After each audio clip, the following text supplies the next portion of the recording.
Ay, good morning ka-farmers. Nandito ulit tayo sa bukid. Ayan, mag-i-spray ulit tayo ng palay.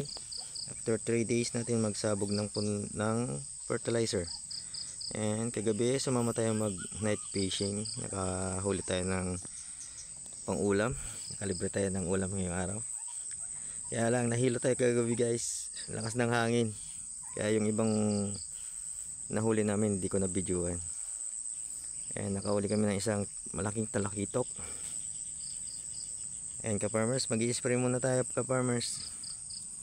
Ayan, maluwag yung ating i-sprayhan ng insecticide tsaka foliar. Ayan, update ko kayo mamaya ka-farmers kung natapos na yung ating ni-sprayhan. Ayan, good morning ka-farmers. Thank you pala sa mga followers kong laging nanonood ng aking video. Pa-like and share po. And pa-subscribe na rin po. Thank you. Ayan ka-farmers, pauwi na tayo. Tapos na tayo nag-spray ng palay.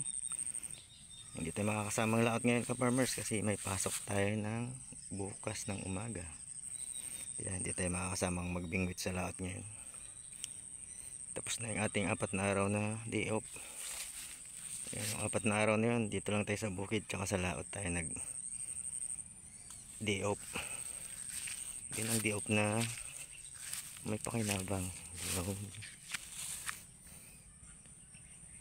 Ayan, pagod nga lang. Ayan, nahilo-hilo ako kagabing lakas ng hangin sa laot. Pero nakawali naman tayo ng ulam natin. Ayan, nakalibre tayong ulam. Ayan, yung palay natin. Ayan.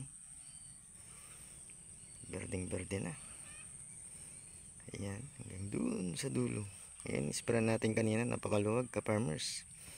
Kahit nahihilo pa tayo, talagang ispray natin kasi diretso na yung pasok natin, pang umaga na tayo. Yan, kaya in-spray na natin lahat yan. Yan lang ka-farmers. Yan, salamat sa mga nanonood ng aking video. Yan, shoutout sa inyo. Pa-like and subscribe naman po dyan. Pa-share na rin po ng mga video natin kung nagustuhan ninyo.